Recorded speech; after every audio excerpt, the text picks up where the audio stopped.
Nous allons voir aujourd'hui la notion de liste de contrôle d'accès ou bien d'ACL. Donc c'est une notion qui est très importante lorsqu'on étudie la sécurité réseau. On commence par la définition. Donc ACL pour Access Control List, ou bien en français liste de contrôle d'accès. Donc la définition dit que c'est un ensemble séquentiel d'instructions d'acceptation ou d'interdiction qui s'applique à des adresses IP ou à des protocoles de couche supérieure au niveau d'un routeur. Donc au niveau d'un routeur, on va pouvoir filtrer le trafic. Pourquoi? Parce que par défaut, le routeur, il laisse passer tous les paquets IP qui lui viennent. Donc il consulte sa table de routage, il trouve le chemin. Bien sûr, il ne laisse pas passer les paquets dont il ne connaît pas la destination. Donc les paquets où l'adresse IP de destination ne figure pas au niveau de sa table de routage. Mais grâce à cette notion d'ACL, il pourra interdire un trafic bien précisé. Donc si on a un routeur et qu'on configure au niveau de ce routeur une ou plusieurs ACL, on obtient un routeur filtrant ou bien un routeur pare-feu. Donc ça sera un routeur qui va laisser passer uniquement le trafic légitime.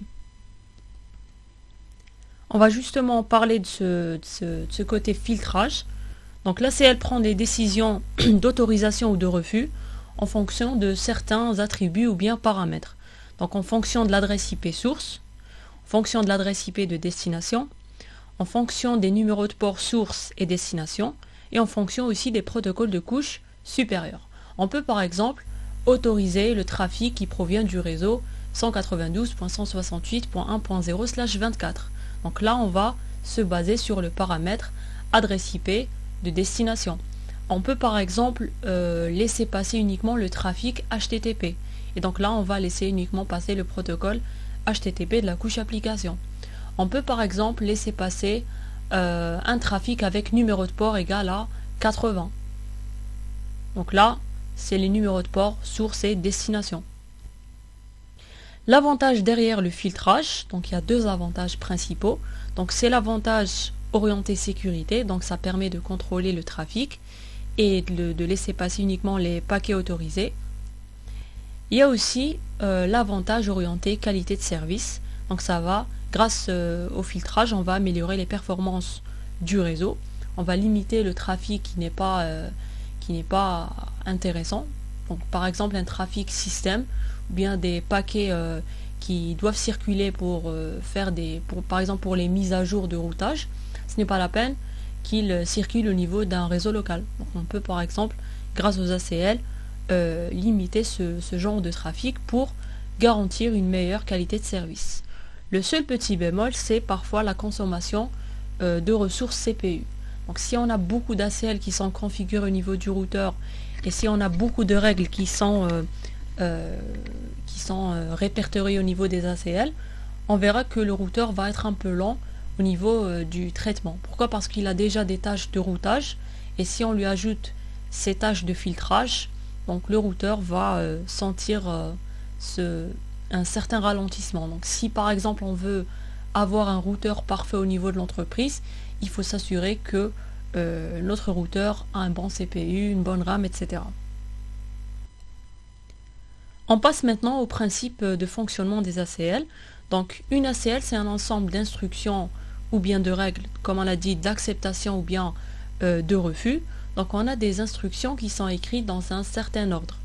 Et l'idée, ça sera d'évaluer les paquets entrant au niveau qui seront évalués par cette ACL dans un ordre séquentiel. C'est-à-dire qu'on va vérifier règle après règle. C'est pour ça que l'ordre des instructions au niveau d'une ACL est très important. Et pour chaque paquet, les instructions de l'ACL sont scrutées par ordre d'écriture. Et dès que le paquet correspond à une instruction de l'ACL, la décision est prise en fonction de cette instruction et les instructions suivantes ne seront pas consultées. C'est-à-dire que si j'arrive au bout d'une instruction où je peux permettre ce trafic ou le rejeter, je ne continue pas à vérifier les autres règles au niveau de l'ACL.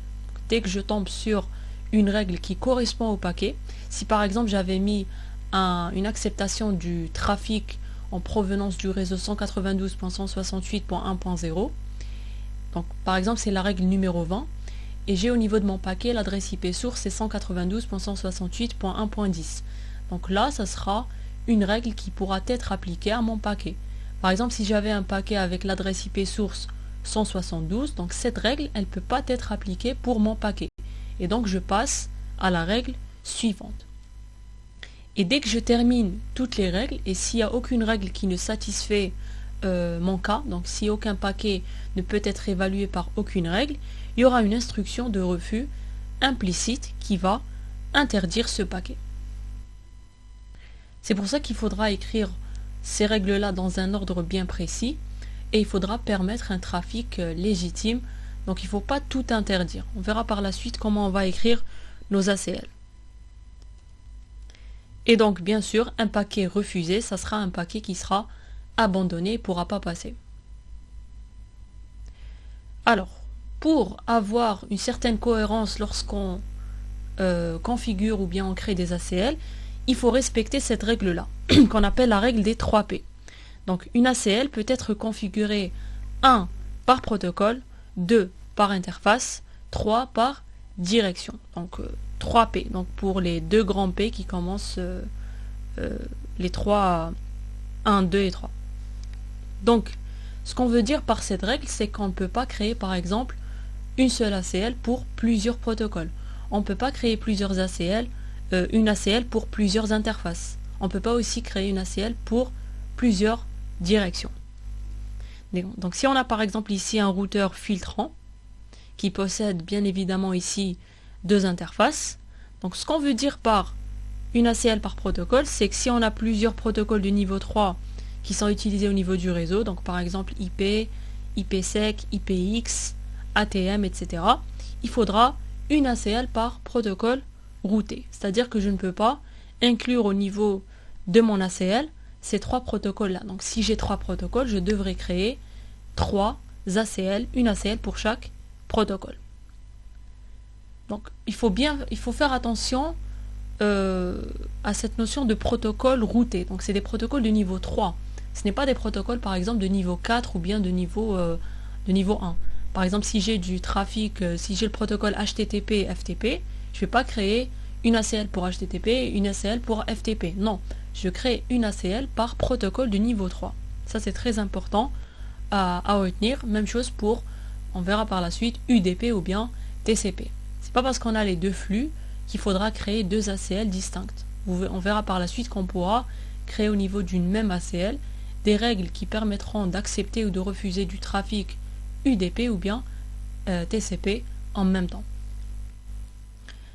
La deuxième règle dit qu'il faudra créer une ACL par interface. On ne peut pas appliquer la même ACL au niveau de deux interfaces d'un même routeur. Si j'ai deux interfaces, je devrais créer deux ACL.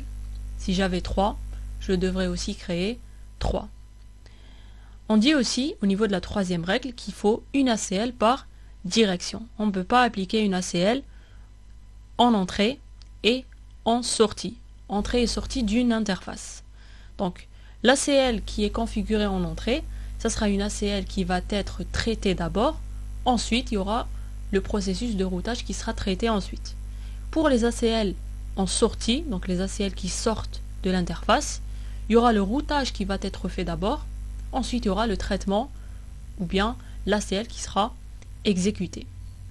On ne peut pas avoir une ACL en entrée et en sortie en même temps. Donc, il y aura, si vous voulez, quelque chose d'incohérent lorsqu'on va lister les règles au niveau de l'ACL. Donc, on ne peut pas avoir une ACL qui satisfait les deux sens en même temps. Donc, si on doit filtrer un trafic entrant au niveau de l'interface et sortant en même temps, là, il faudra opter pour deux ACL. Bien sûr, si on a affaire uniquement au trafic entrant, donc si on se préoccupe uniquement de ce trafic-là, on va créer une seule ACL. On n'est pas obligé de le faire pour les deux directions. On le fait juste si on veut vraiment filtrer un trafic selon les deux directions. Comme remarque, on dit que l'ACL qui est en entrée, elle est plus efficace. Pourquoi? Parce que il y a le traitement qui est fait d'abord pour que le routage soit fait. Pourquoi? Parce que dès qu'on traite, si on refuse un paquet, c'est pas la peine de lui trouver le chemin. C'est pas la peine d'aller chercher au niveau de la table de routage. Par contre, pour l'ACL en sortie, on va d'abord vérifier au niveau de la table de routage, voir si le chemin existe, ensuite voir si vraiment je vais accepter ou bien refuser le paquet. Donc c'est un peu une perte de temps pour le routeur. Donc, comme remarque, on dit que l'ACL en entrée, elle est plus efficace qu'une ACL en sortie. Donc il faut privilégier beaucoup plus les ACL en sortie. En entrée, pardon. Si par exemple ici je voulais configurer une ACL en sortie de l'interface 1, il serait préférable de la configurer en entrée au niveau de l'interface 2. Donc je traite d'abord l'ACL, ensuite je fais le routage. C'est pas l'inverse où je fais le routage, ensuite j'exécute l'ACL. Donc je préférerais l'ACL en entrée au niveau de l'interface 2 qu'une ACL en sortie de l'interface 1. Elles font le même travail, sauf que celle qui est en sortie, elle va consommer beaucoup plus de temps pour le routeur. Donc il va faire un travail pour rien parfois, surtout lorsqu'il y a refus. Si on veut résumer le travail des ACL, ou le fonctionnement du filtrage en général, donc là par exemple on a un routeur pare-feu qui possède deux interfaces et qui a au niveau de son interface un paquet qui est en train de rentrer au niveau de son interface. Donc si on suit le modèle OSI, donc il y a une trame de niveau 2 qui arrive à l'entrée de cette interface, donc cette interface en entrée. Donc première des choses à vérifier, on va vérifier si l'adresse MAC de destination correspond à l'adresse MAC de cette interface.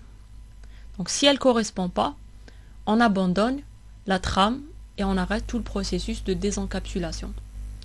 Si par contre elle correspond, donc le routeur est destinataire en adresse MAC, là on va voir s'il y a une ACL qui est activée en entrée de cette interface.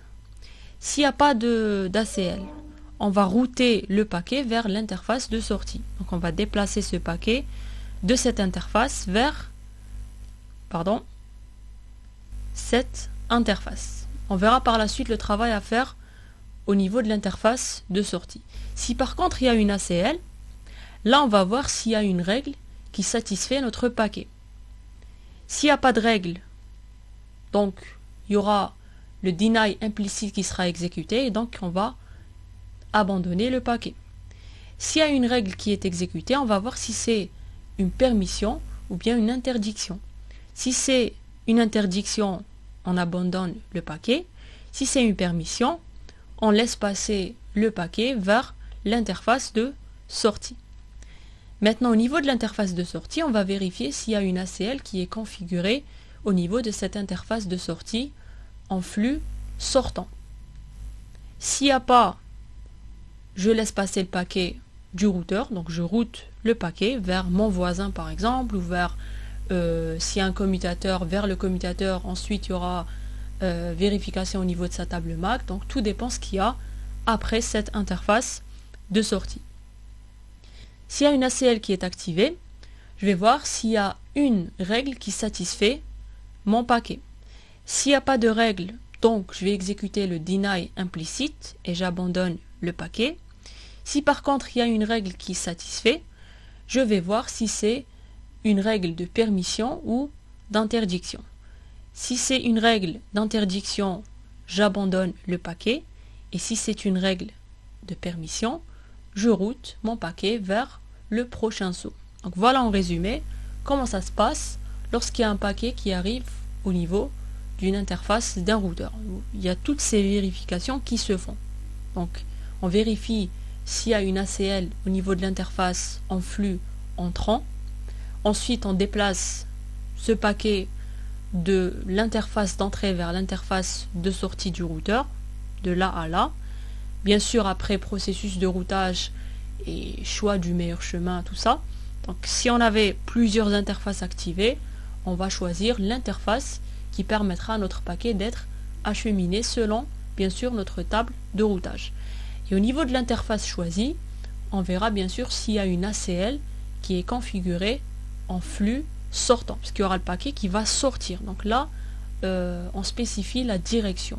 Donc les ACL, on peut les appliquer soit en flux entrant ou bien en flux sortant. Donc il y a en commande, ligne de commande bien sûr, quelque chose à spécifier, on le verra par la suite, pour dire si c'est une ACL en entrée ou bien en sortie.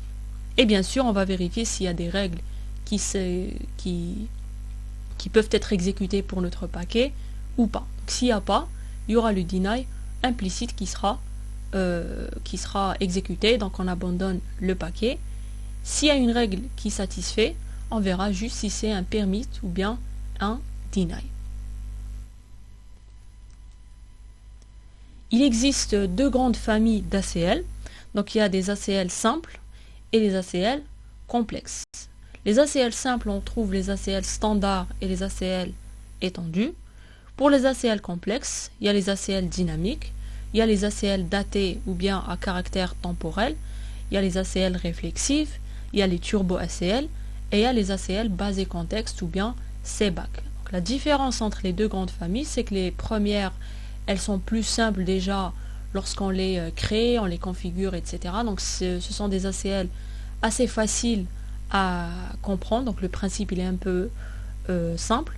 Pour les ACL complexes, ça sera des ACL qui vont où il y aura des ajouts par rapport aux ACL standards étendus. Donc on peut par exemple filtrer selon d'autres attributs. Par exemple pour l'ACL daté, on va aussi filtrer selon le temps. Donc par exemple on peut faire en sorte que notre trafic soit permis uniquement pendant un certain laps de temps. Pour les ACL dynamiques, on verra par la suite que c'est des ACL qui se basent sur l'authentification, etc. Nous, au niveau de cette vidéo, on va s'intéresser uniquement aux ACL standards et étendus. Alors, les ACL standards, ce sont des ACL qui filtrent le trafic en provenance d'adresses IP source uniquement. C'est-à-dire qu'il y a uniquement cet attribut qui est pris en considération, l'adresse IP source. Il n'y a pas d'adresse IP destination, il n'y a pas protocole, il n'y a pas numéro de port, etc. Donc, les autres attributs que je viens de citer se trouvent au niveau des ACL étendus. Donc, il y a l'adresse IP source destination, numéro de port source destination et type de protocole. Donc là, je peux déjà savoir quel ACL je vais choisir. Si par exemple j'ai un certain trafic à filtrer en termes de protocole, j'y vais directement vers une ACL étendue. Si j'ai uniquement l'adresse IP source, c'est pas la peine d'écrire une ACL étendue, je peux directement satisfaire mon cas avec une ACL standard. On verra aussi que l'ACL standard elle est beaucoup plus simple qu'une ACL étendue au niveau de la rédaction des règles et les commandes qu'on verra par la suite. On passe maintenant à l'identification d'une ACL, c'est-à-dire comment est-ce qu'on peut choisir ou bien différencier une ACL par rapport à une autre. Donc il y a deux façons de faire, soit par un numéro, soit par un nom. Si on choisit un numéro, on aura affaire à une ACL numérotée. Si on choisit un nom, on aura affaire à une ACL nommée. Alors, le numéro va permettre aussi d'identifier le type. Donc si on choisit un numéro entre 1 et 99, donc là, c'est comme si on allait créer une ACL standard. Et si on a la plage de l'identifiant comprise entre 100 et 199, là on parle d'une ACL étendue. Ce qui veut dire qu'on ne peut pas créer une ACL étendue avec un numéro égal à 2. Même chose pour l'ACL standard, elle ne peut pas avoir un identifiant égal à 101 par exemple. Donc si on suit le numéro, il faudra respecter ces deux contraintes. On peut donner un nom à notre ACL, donc c'est une identification qui est plus intuitive pour une ACL. Donc un nom, c'est plus parlant qu'un simple numéro. On peut appeler par exemple ACL R1 interface 1, ou bien donner des noms un peu concrets, par exemple ACL filtrage HTTP, ou bien ACL réseau local 1. On peut donner n'importe quel nom qu'on veut. Donc le nom, il va nous aider à nous souvenir de l'ensemble des règles qui sont répertoriées au niveau de cette ACL. Pour le numéro, là, il faudra se rappeler de chaque numéro. Bien sûr, il y aura des commandes de vérification où on pourra, par exemple, lister au niveau du routeur toutes les ACL qui ont été créées. Donc ça pose pas un peu de problème si on travaille avec le numéro ou bien le nom. L'essentiel, c'est que ça donne le même résultat. Donc si vous créez une ACL nommée ou bien numérotée, vous pourrez créer les règles que vous voulez au niveau des deux, donc ça donnera les mêmes résultats. On passe maintenant à la création d'une ACL standard sous Cisco. Donc on va énoncer uniquement des commandes Cisco pour la création d'ACL. Pour créer une ACL standard, il faut être en mode de configuration du terminal, donc routeur config dièse, et taper la commande IP access list standard X ou bien non. Donc soit on saisit, soit on crée une ACL standard nommée ou bien numérotée. Si on veut supprimer une ACL qu'on a déjà créée, il faudrait juste précéder la commande précédente par le mot-clé no. Donc en général sous Cisco iOS, donc toute commande qu'on veut annuler, il faudra la précéder par le no. Donc création, vous avez la commande, suppression, vous mettez no, commande qui permet la création. Donc no IP access list standard X, no IP access list standard, le nom qu'on a donné à notre ACL. On peut le faire des numérotés ou bien nommés. Comme j'ai dit, ça va donner exactement le même résultat. Exemple, on peut créer l'ACL standard numéroté 1. Donc IP access list standard 1. Donc si j'avais par exemple saisi 100, il y aura un message d'erreur qui va me dire que je me suis trompé de plage. Parce que les ACL standards, on a uniquement l'ID qui va de 1 à 99. Ça veut dire qu'on peut avoir au total 99 ACL standards configurés au niveau de notre routeur. Pour les ACL étendus, c'est la même chose. Les autres chiffres, donc si c'est 200, 300, 1000, etc., ça sera d'autres plages pour d'autres types d'ACL. Donc on ne va pas entrer dans certains détails inutiles. On va juste garder en tête que l'ACL standard démarre de 1 à 99 et l'ACL étendue démarre de 100 à 199. Et là, regardez, vous avez la deuxième commande, no IP access list standard DMZ. Donc j'avais une ACL nommée standard DMZ, donc DMZ pour zone démilitarisée. Et là, cette commande me permet de supprimer l'ACL standard nommée DMZ. On ne s'arrête pas là, donc la commande qu'on vient de voir, elle nous permet juste de créer l'ACL. Maintenant, il faudra lister toutes les règles de notre ACL. Donc il faudra écrire toutes les instructions. Et les instructions ou bien les règles suivent un certain format, aussi bien pour l'ACL standard que pour l'ACL étendue. On va voir le format d'une règle au niveau d'une ACL standard. Donc dès que vous tapez la commande IP access list standard numéro ou bien nom, config va se transformer en config std NACL, donc mode de configuration d'ACL standard. Donc c'est au niveau de ce mode qu'on va saisir les règles de notre ACL. Et la règle va comporter deux arguments. Il y aura l'action suivie de la source. Donc bien sûr, on ne va pas taper action, on ne va pas taper source. Donc l'action, ça sera la permission ou bien le refus. Donc si on veut permettre un trafic, il faudra saisir le mot-clé permit. Si on voudra refuser un trafic, on va taper deny. Donc permit ou bien deny. Pour la source, on a dit que l'ACL standard ne prend comme attribut que l'adresse IP, que l'adresse IP source. Donc là, pour la source, on peut avoir trois cas. Donc on peut avoir un seul hôte. Donc on va taper host suivi de l'adresse IP de l'hôte, donc une seule adresse. Comme on peut avoir une plage d'adresses. On peut refuser ou bien permettre l'accès à toute une plage ou bien un seul. Donc il faut, au lieu de taper host, on va pas taper host, on va taper une adresse réseau suivie du masque générique. On verra ça par la suite.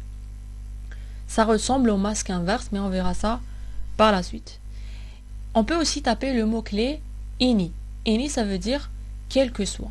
Refuser tout trafic ou bien accepter tout trafic. Donc any, c'est quel que soit. Donc n'importe quelle adresse IP.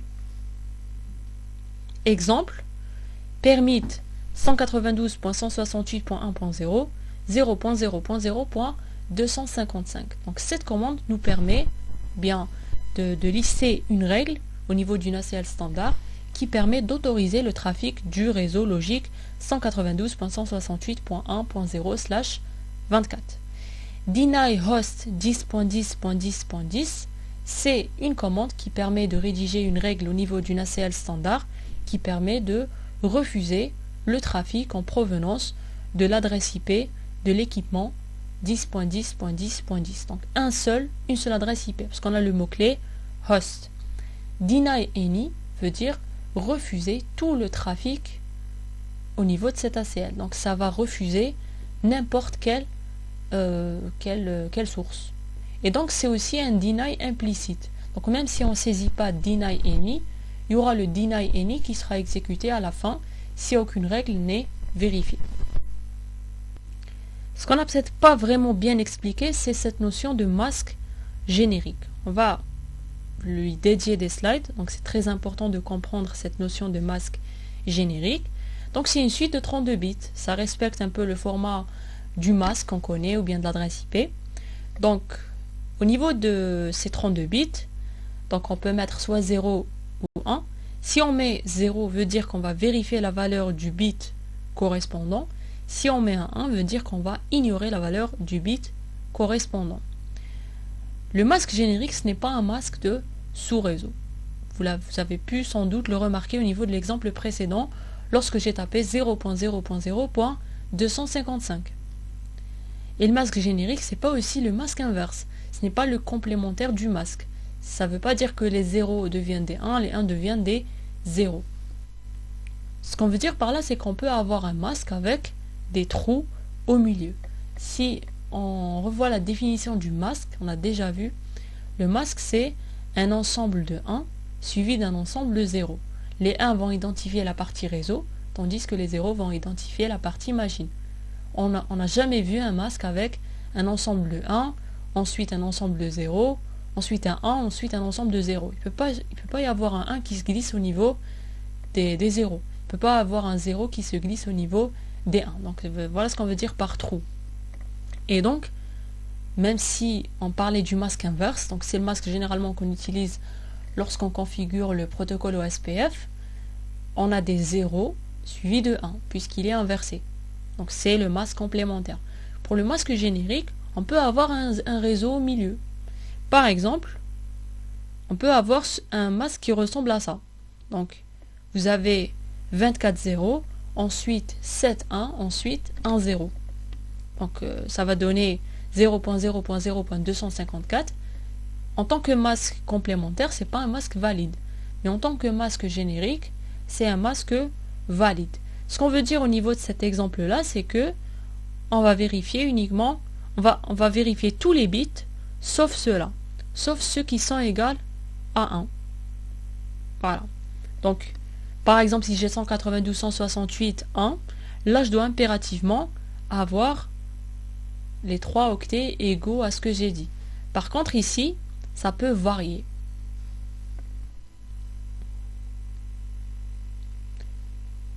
Par exemple, si je veux trouver le masque générique qui me permet de refuser tous les paquets qui viennent des réseaux compris entre 192.168.16.0 et 192.168.31.0.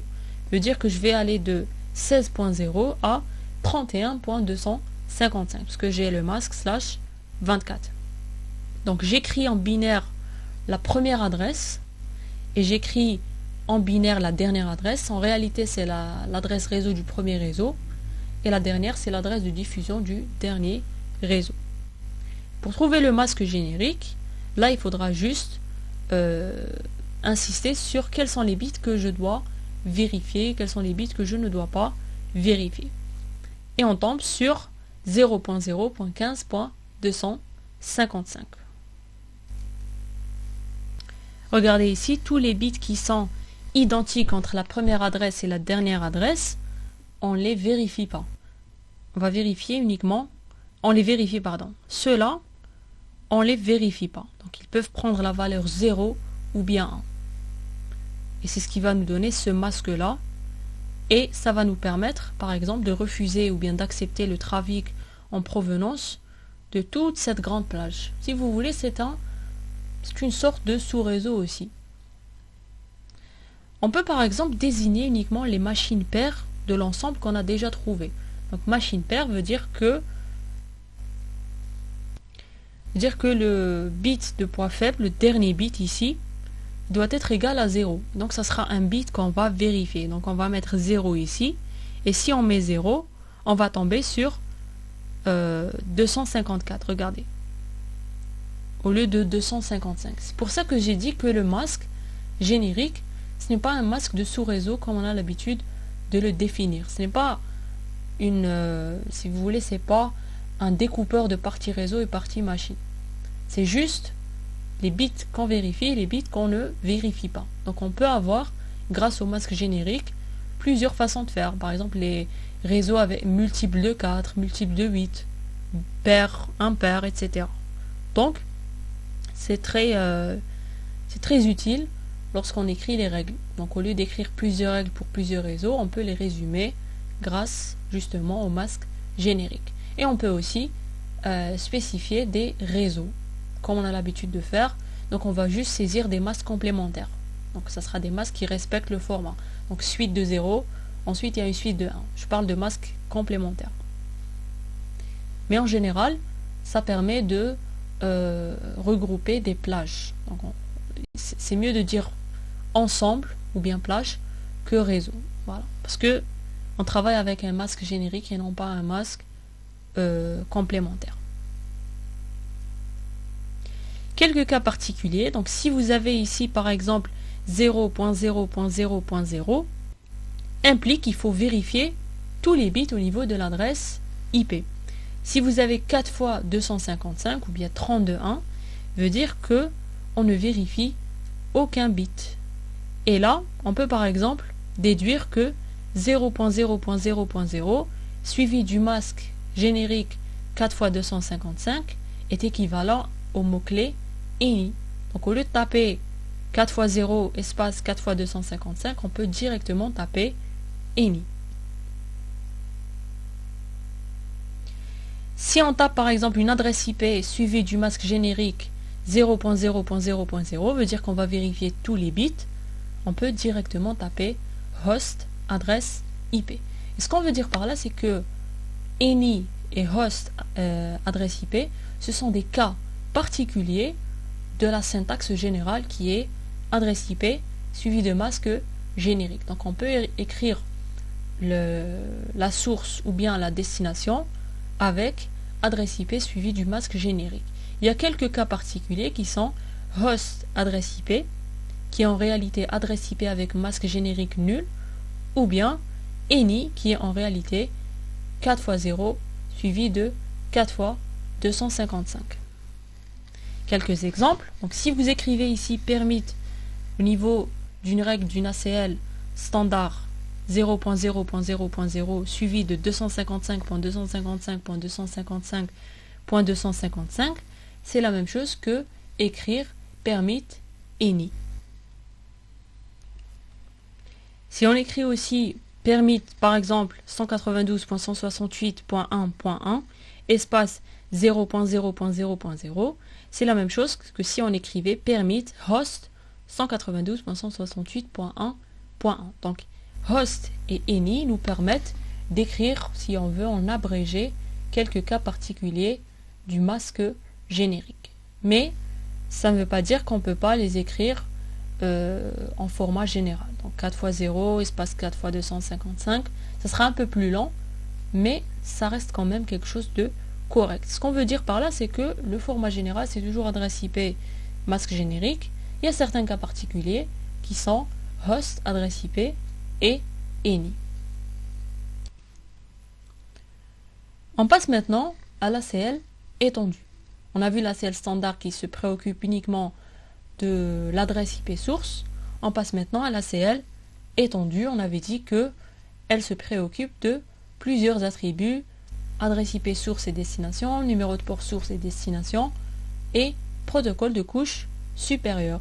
Donc pour créer une ACL étendue, il faut être en mode de configuration du terminal au niveau du routeur et taper la commande IP access list. Cette fois-ci, on va taper le mot-clé extend suivi du numéro ou bien du nom. Donc si on veut avoir une ACL étendue numérotée ou bien nommée. Bien sûr, il faut respecter la plage dédiée aux ACL étendues, donc de 100 à 199. Si on veut supprimer, c'est les mêmes commandes précédées par no. Exemple, IP access list extend 101. J'ai créé une ACL étendue numérotée 101. No IP access list extend DMZ veut dire que je suis en train de supprimer une ACL étendue nommée DMZ qui bien sûr a déjà été préalablement créée. On passe maintenant, comme dans le cas de l'ACL standard, on va passer au format d'une règle au niveau d'une ACL étendue. Donc, dès qu'on tape la commande précédente, on crée juste l'ACL. Maintenant, il faudra la remplir de plusieurs règles. Donc, une règle ou plusieurs. On peut avoir des ACL avec une seule règle uniquement. Alors, dès que vous tapez la commande précédente, vous aurez config qui se transforme en config EXT NACL, donc mode de configuration d'ACL étendue. Vous avez plusieurs champs, si vous remarquez. Vous avez l'action, protocole, source, optionnel, opérateur, numéro de port, destination, optionnel, opérateur, numéro de port. Alors, l'action, c'est la même chose qu'au niveau de l'ACL standard. Donc, c'est un permit ou bien un deny, donc autorisation ou refus. Là, vous avez protocole. Donc, vous avez IP, ICMP, TCP, UDP. Donc, si vous saisissez IP, veut dire que vous autorisez tout le trafic, donc y compris ICMP, TCP, UDP. Si vous spécifiez ICMP, veut dire que TCP et UDP ne sont pas pris en compte. Si vous spécifiez TCP, veut dire que les autres ne sont pas pris en compte. Même chose pour UDP. Si vous voulez spécifier tous les protocoles, vous devez saisir IP. C'est une sorte de INI pour protocole. Ensuite, vous avez source et destination. Donc, elles ont le même format qu'au niveau de la CL standard. Donc, host, adresse IP pour un seul équipement. C'est aussi équivalent à adresse IP avec masque générique nul, ou bien adresse réseau suivi d'un masque générique, ou bien INI, qui est équivalent à 4 x 0, espace 4 x 255. Maintenant, on passe aux champs qui sont optionnels. Donc, on peut les saisir comme on peut ne pas les saisir. Donc, vous avez l'opérateur. Donc, il y a des opérateurs. Donc, equal, less than, donc strictement inférieur, greater than, donc LT strictement supérieur, LE less than or equal to, donc inférieur ou égal, GE greater than or equal to, supérieur ou égal, NE not equal to, inégal. Donc vous avez les opérateurs, il faut taper EQ, LT, GT, LE, GE ou bien NE. Et vous avez le numéro de port adéquat. Donc equal 80, greater than 21, vous tapez ce que vous voulez. Donc vous pouvez spécifier tous les numéros de port supérieurs ou égal à 22, strictement supérieur, strictement inférieur, tous les numéros de port différents de 80 par exemple. Il y a aussi un mot-clé que j'ai pas mentionné ici, c'est range. Range, ça veut dire que vous allez saisir un intervalle de numéros de port. Si je saisis range 1, 40, donc les numéros de port de 1 jusqu'à 40 qui sont compris vont être pris en considération selon que ce soit un permit ou bien sûr un deny. Alors, généralement, l'opérateur qu'on utilise le plus, c'est equal. Il n'y a pas de sens de dire numéro de port supérieur à un chiffre, ça n'a pas de sens, parce qu'on ne sait pas ce qu'il y a au-delà de ce numéro. Donc 22 par exemple, je ne sais pas ce qu'il y a. Donc tous les ports, c'est pas évident. Donc de lister de 23 jusqu'à je ne sais pas combien, il y a beaucoup de numéros de port. Donc les deux opérateurs les plus utilisés, c'est equal, not equal et parfois range aussi. Donc on a, surtout si on a des protocoles similaires qui se suivent. Donc par exemple, on verra par la suite SSH et Telnet. Donc SSH c'est 22 et Telnet c'est 23. Donc ce sont tous deux des protocoles d'accès à distance. Donc l'un est sécurisé, l'autre n'est pas sécurisé. Mais si on veut, là, ça permet d'autoriser en même temps SSH et Telnet, ou bien de refuser en même temps SSH et Telnet. Et vous avez un mot-clé qui est optionnel aussi, c'est established. Established n'est correct que s'il y a au niveau de protocole TCP. Ça indique qu'il y a connexion qui est établie. Ça veut dire par exemple que si j'ai un trafic en provenance, si par exemple j'autorise le trafic HTTP port 80, donc c'est un flux bien sûr TCP, parce que HTTP travaille avec TCP. Donc si je mets established, veut dire que j'autorise les réponses à ma connexion. Si je mets pas established, s'il y a au niveau de l'ACL en entrée du routeur, il y a une ACL qui fait un deny IP, là elle sera refusée. Mais grâce au established, on peut recevoir les réponses TCP. Donc ça ne s'applique qu'à TCP. Par exemple, s'il y a des réponses pour UDP, on ne peut pas configurer les réponses pour UDP. Le mot-clé established ne va pas fonctionner. Et c'est une des limites des ACL étendues. Il y a aussi un autre mot-clé, donc log, on le verra aussi par la suite. Ça permet d'envoyer des mails, les refus ou bien les acceptations à un serveur log. Par exemple, s'il y a quelqu'un qui essaye d'entrer au niveau de mon entreprise, au niveau d'un routeur filtrant, et que j'ai au niveau de mon ACL, au niveau de mon routeur, une règle qui interdit tous les paquets par exemple en provenance d'extérieur, et si quelqu'un tente de le faire, bien sûr il va échouer, il y aura un message au niveau de mon serveur log qui va me dire qu'il y a eu une tentative d'accès. Donc ça me permet aussi de voir qui fait quoi et d'avoir des statistiques concernant mon réseau. Exemple, donc j'ai par exemple ici permis TCP 192.168.1.0 0.0.0.255 ENI. C'est une règle qui me permet d'autoriser un flux TCP en provenance du réseau 192.168.1.0/24. Et la deuxième, deny IP host 10.10.10.10 ENI, c'est une règle d'une ACL étendue qui me permet de refuser tout trafic. Donc j'ai IP, veut dire que je refuse TCP, UDP, tous les protocoles de couche supérieure. Donc je refuse tout trafic en provenance de l'hôte avec adresse IP 10.10.10.10. Et vous avez ensuite ENI, c'est la destination. Donc on ne spécifie pas la destination. Donc quelle que soit la destination. Maintenant, à ce stade-là, on a juste appris à créer des ACL et de rédiger les règles au niveau des ACL. Donc si on s'arrête ici, l'ACL n'est pas fonctionnel au niveau du routeur. Troisième étape, c'est l'activation de l'ACL ou bien son application au niveau, par exemple, d'une interface. Donc pour appliquer une ACL, qu'elle soit standard ou bien étendue au niveau d'une interface, donc je dois aller en mode de configuration de l'interface en question, donc interface, nom de l'interface et numéro de l'interface, donc l'interface au niveau de laquelle je veux que mon ACL soit activé. Donc je serai dans le config if et je tape la commande IP access group. Donc je tape soit le numéro ou le nom de l'ACL, donc s'il s'agit d'une ACL nommée ou bien numérotée. Et le prochain champ, je devrais saisir soit in, soit out. Donc pour in et out, ça va spécifier la direction du flux que je vais filtrer. Est-ce que je vais filtrer au niveau de mon interface un flux entrant ou est-ce que je vais filtrer un flux sortant? Donc in c'est pour le flux entrant, out c'est pour le flux sortant. À noter aussi qu'une ACL peut être activée ou bien appliquée au niveau des lignes virtuelles.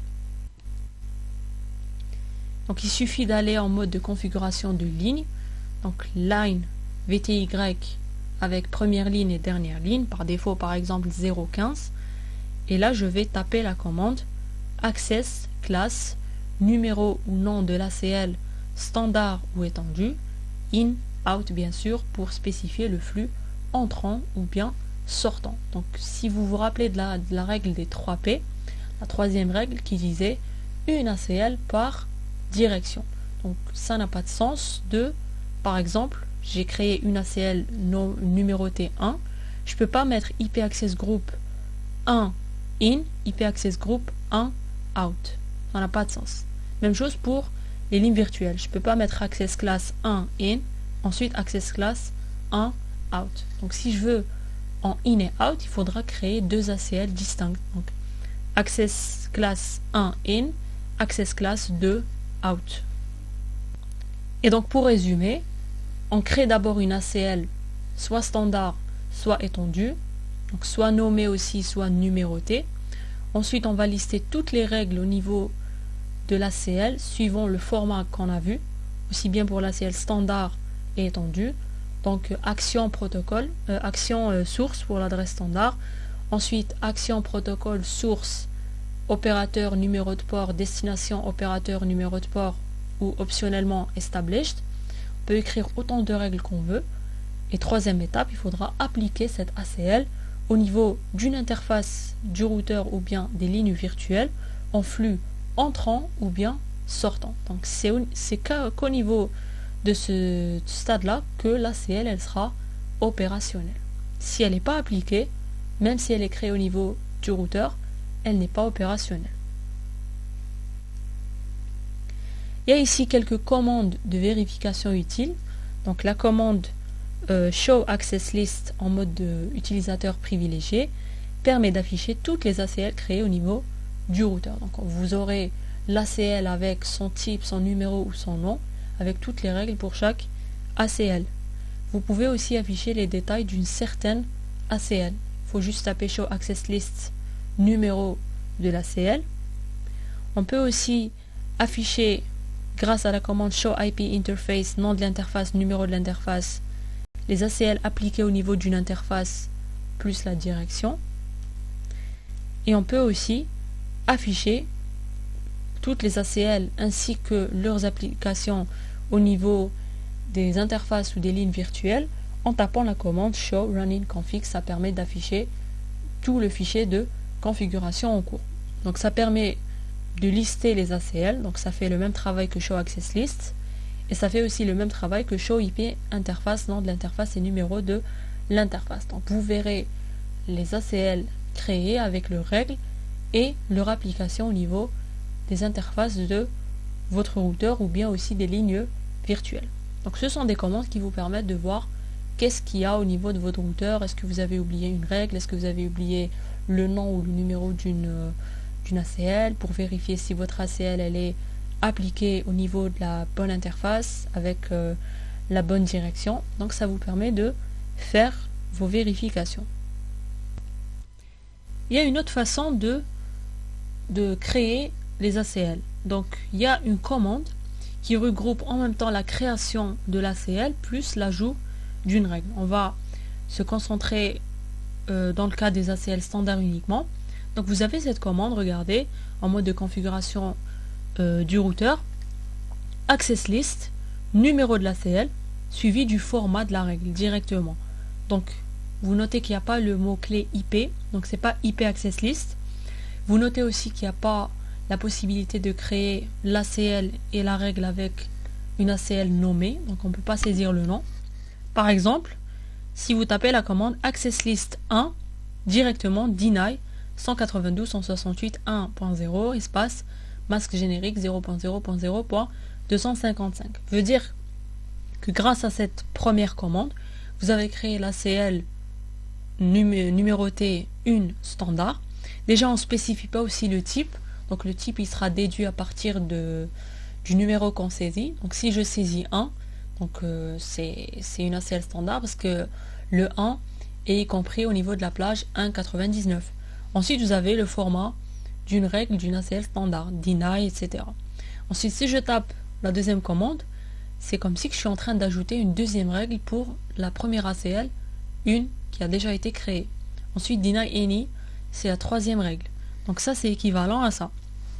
Donc on peut aussi taper comme ça, comme on l'a vu la fois dans les slides précédents. Donc IP Access List standard 1, Ensuite, au niveau du mode configuration d'ACL standard, donc config std nacl, on va taper les règles une par une, dans l'ordre qu'on veut bien sûr. À noter que l'ordre il est important. Donc les deux, au niveau de l'exemple, les deux séries de commandes, elles sont équivalentes. Même chose pour l'ACL étendu. Donc access list, numéro d'ACL étendu, donc de 100 à 199. Ensuite, format de la règle. Vous avez cet exemple-là. Donc access list 101, deny, etc. Ensuite permit, ensuite deny. Donc ACL étendu numéroté 101. Ça, c'est équivalent à IP access list extend 101. Donc là, on remarque qu'il y a le mot-clé IP. On remarque qu'il y a le type qui est spécifié au niveau de la création, donc extend. Et on remarque aussi que les règles elles sont saisies une par une. Donc au niveau du mode de configuration d'ACL étendu, config ext nacl. Donc les deux, elles sont équivalentes.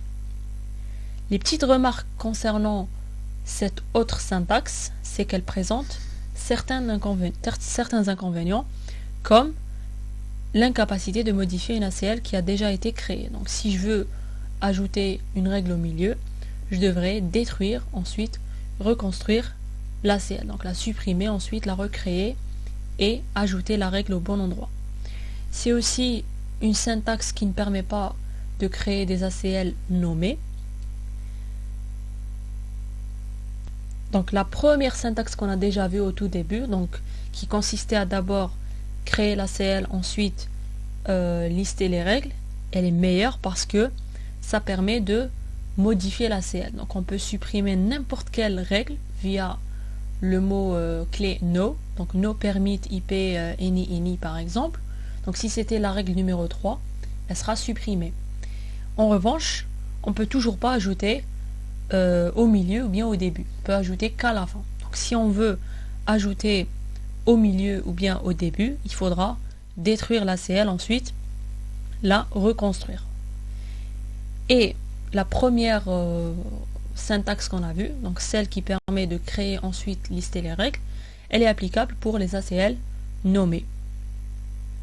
Et grâce aussi à l'ancienne méthode, ce n'est pas la peine à chaque fois de taper access list 1, etc. ou bien access list 101 permit, access list 101 deny, access list 101 permit.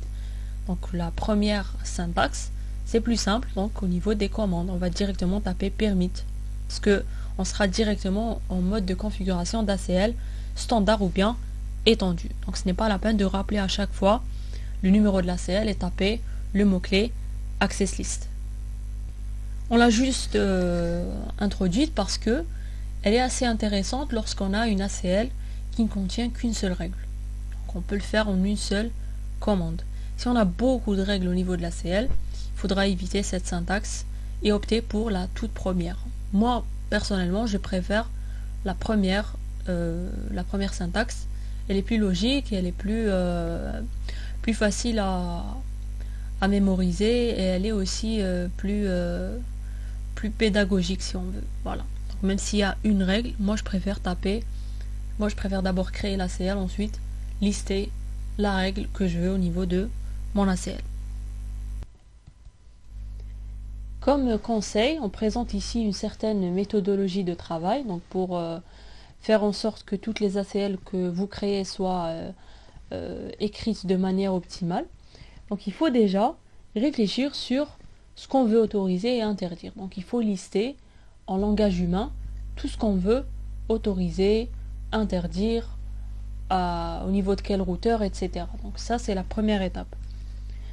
Et il faut toujours se mettre en tête que l'ajout d'une nouvelle règle va se faire à la fin. Donc si on veut ajouter au milieu ou bien au début, on est obligé de supprimer l'ACL, ensuite la recréer en ajoutant la règle au bon endroit.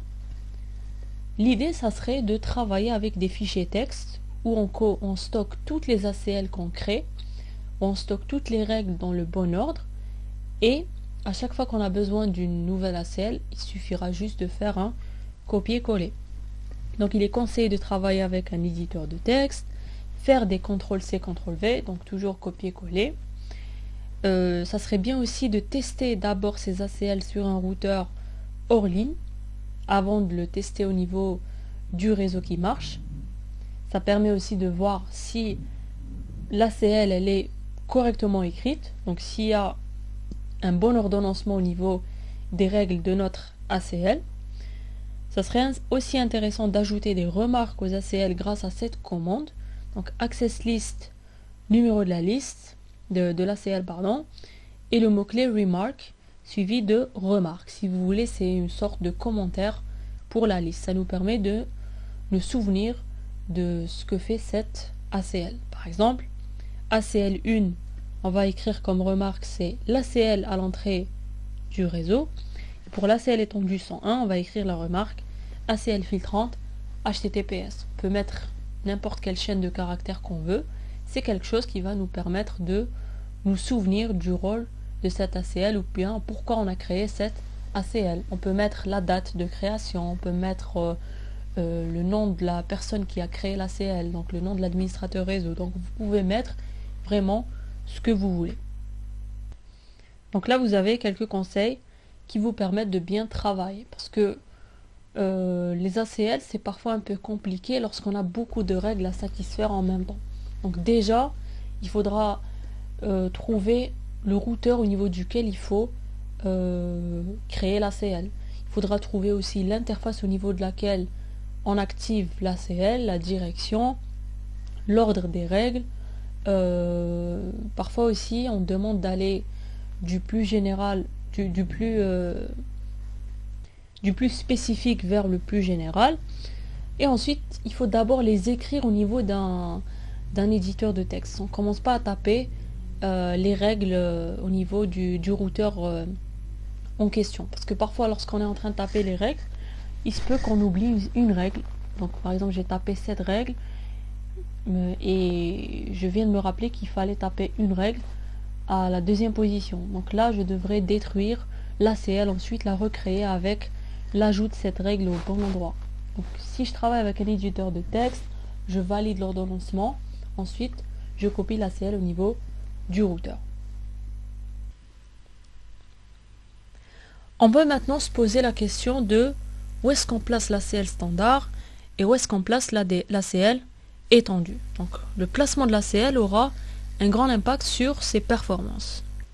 L'idée c'est de suivre les règles suivantes. Donc si on a affaire à des ACL standards, il faudra les placer le plus près possible de la destination. Pourquoi? Parce que elles ne précisent pas les adresses de destination. Donc il faudra les rapprocher du routeur le plus proche de la destination. Et pour les ACL étendus, ça sera le contraire. Il faudra les placer le plus près possible de la source du trafic refusé. Donc grâce à ça, tout le trafic indésirable est filtré sans traverser l'infrastructure réseau. Donc moi, si je connais déjà la source et la destination, donc au lieu de laisser le paquet qui émane de la source indésirable traverser tout le réseau pour arriver à la destination, je préfère l'arrêter au tout début, donc je ne le laisse pas parcourir le réseau pour rien. Donc ça, c'est une règle qui va permettre d'assurer une bonne performance au niveau du réseau.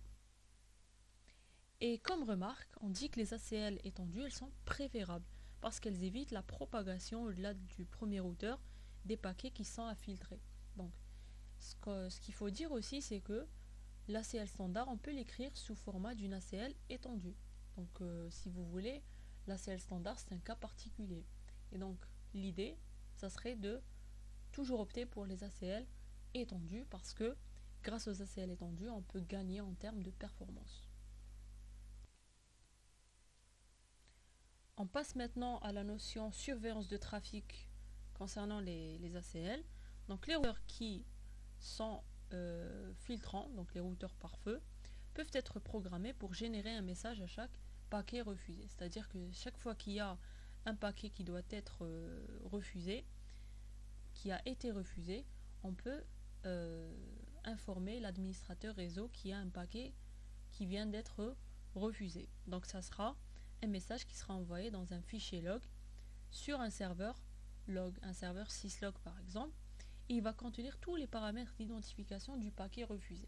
Si j'ai par exemple un deny IP any, donc, tout simple, et j'ai quelqu'un qui essaye d'envoyer un ping. Donc le ping il sera refusé parce que j'ai le deny IP any, sauf que j'aurai les informations concernant ce deny. On va me dire qu'il y a eu une tentative d'accès depuis l'adresse IP source, numéro de port source. Il a voulu joindre l'adresse de destination X, numéro de port Y, le temps, j'aurai même la date, etc. Et si c'est répété, je le saurai. Et c'est un bon moyen de savoir qui cherche à faire des choses interdites sur le réseau. Si par exemple j'ai 100 tentatives de la même source, là je peux considérer ça comme étant une alerte. Donc je peux savoir, me rendre compte que mon réseau il commence à être ciblé.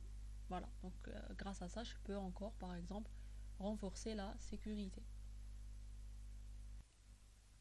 Et de manière plus simple, si on tape la commande show access list suivi du numéro ou bien du nom, donc on l'a vu précédemment, donc c'est une commande de vérification. Donc ça nous permet aussi de savoir combien une règle au niveau de l'ACL a été exécutée. Donc on nous dira par exemple que le deny IP any a été exécuté 10 fois. Donc il y a eu 10 personnes qui ont essayé de joindre le réseau derrière un réseau derrière le routeur et 10 tentatives illégitimes justement. Donc ça nous permet de savoir que ce réseau-là, il est ciblé. Donc si vous tapez la commande réellement, par exemple, vous avez par exemple une règle qui permet d'autoriser uniquement le trafic 192.168.10/24. Pourquoi uniquement? Parce que derrière cette règle, il y a le deny implicite, donc il y aura un permit uniquement pour ce réseau au niveau du routeur. Donc j'ai une ACL standard numérotée 1, et par exemple si je tape la commande show access list 1, je vais voir les informations concernant l'ACL que j'ai créé.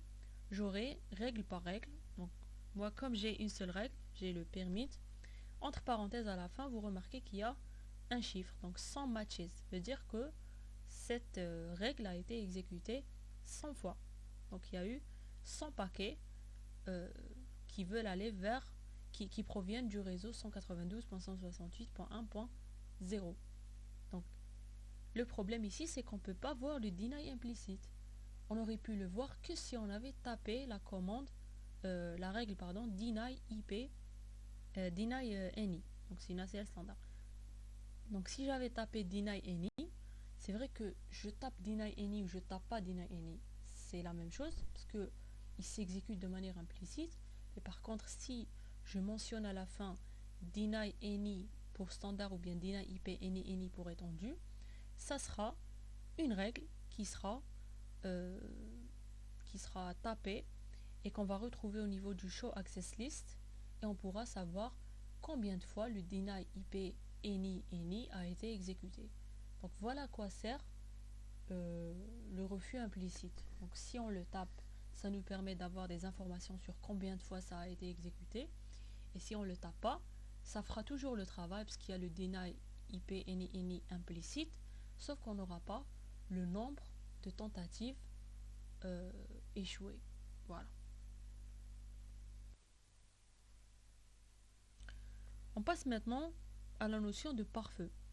Donc les ACL, ce qu'il faut savoir, c'est qu'elles sont appliquées en permanence à tous les paquets IP. Donc, dès qu'il y a un paquet qui arrive au niveau d'une interface où une ACL elle est activée, on va vérifier pour chaque paquet l'autorisation ou bien le refus. Et donc ça va consommer beaucoup de ressources CPU au niveau de ce routeur filtrant. Et on n'oublie pas aussi que les pare-feux procèdent en plus de cela à d'autres tâches. Donc par exemple la traduction d'adresse IP, d'adresse privée vers public et vice versa. Donc le pare-feu déjà c'est un équipement qui travaille beaucoup parce qu'il est en périphérie du réseau. C'est la porte de sortie du réseau, donc c'est l'équipement en première barrière qui protège le réseau. Et donc si on lui ajoute beaucoup d'ACL avec beaucoup de règles, là il sera un peu lent. Vous avez par exemple ici un pare-feu qui va faire le travail du pare-feu en plus des ACL. Et donc, par exemple, ici, il va garder en sécurité le réseau local interne et la zone démilitarisée de l'extérieur, qui est Internet. Donc on peut opter pour cette config-là. Donc on garde le pare-feu à ses tâches et on ajoute un routeur qui va s'occuper uniquement des ACL. Et donc on va alléger le travail au niveau du pare-feu. On peut ajouter un deuxième routeur ici qui sera exposé à Internet, et ça sera ce routeur qui va filtrer d'abord les paquets. Il va laisser passer uniquement les paquets légitimes. Ensuite le pare-feu il va faire son travail. Donc ça permet, donc cette config, cette façon de faire permet de réduire la charge au niveau d'un seul routeur. On peut mettre 3 routeurs par exemple, et ça va nous permettre de garantir une meilleure sécurité. Pourquoi? Parce que si un routeur tombe en panne par exemple du fait d'une attaque déni de service, il y aura les deux autres qui seront toujours en marche. Et donc, votre réseau il sera toujours protégé. Par contre, c'est une solution un peu coûteuse. Donc, on peut soulager un pare-feu en confiant les ACL à un routeur placé en tête du réseau. Donc, si le pare-feu tombe en panne, il y aura toujours le routeur qui va filtrer. Même chose si c'est le routeur qui s'occupe des ACL tombe en panne, il y aura toujours le pare-feu qui va quand même bloquer selon certaines règles à son niveau. On peut aussi limiter les règles au niveau des deux. Donc, quelques règles au niveau du premier routeur, quelques règles au niveau du deuxième routeur. Donc on peut faire comme on veut. Donc plus on augmente ce nombre de routeurs, mieux c'est. Donc ça va permettre d'accroître l'aspect sécuritaire. On termine avec quelques exemples. Donc par exemple ici on a un PC qui a une adresse 192.168.1.1/24. On a Internet, c'est le réseau extérieur, et on a un routeur filtrant avec deux interfaces E0 et E1. Et on nous demande de créer une ACL qui permet d'interdire au PC de recevoir des pings. Donc du moment qu'on parle de ping, donc ça sera des paquets ICMP, forcément on devra opter pour une ACL étendue. Donc IP Access List Extend 101 veut dire qu'on va créer une ACL étendue numérotée. Ensuite on va entrer en mode de configuration de l'ACL étendue. On va taper la règle qui permet d'interdire la réception des pings. Donc deny ICMP, any, ça veut dire n'importe quelle source, host 192.168.1.1. Donc toutes les personnes qui essayent d'envoyer un ping à 1.1, ils seront refusés. Bien sûr, il faut terminer par un permit IP any. Pourquoi? Parce que il faudra autoriser tout trafic différent du ICMP vers 1.1. Donc si on ne met pas permit IP any, donc ça sera une ACL qui va bloquer tout le trafic. Pourquoi? Parce que derrière le deny ICMP, il y aura le deny IP any implicite. Ensuite on fait exit pour revenir en mode de configuration du routeur, et ensuite on va appliquer cette ACL au niveau de l'interface E1 en flux entrant, donc ce qui va provenir d'internet vers le routeur, donc au niveau de E1, donc d'internet vers le hôte. Ça n'a pas de sens de faire flux entrant, flux sortant pardon. Donc parce que on veut cibler le trafic qui va vers le PC. Voilà. Deuxième ACL, on va créer une ACL qui permet d'interdire au PC d'envoyer au réseau 2.0. Donc ça sera une ACL standard, comme on aurait pu avoir une ACL étendue, il n'y a pas de problème. Donc IP Access List standard 10.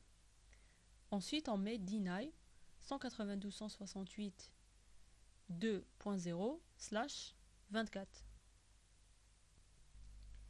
Ensuite bien sûr on termine avec permit any pour laisser d'autres PC communiquer. Bien sûr au niveau de cet exemple on a un seul PC.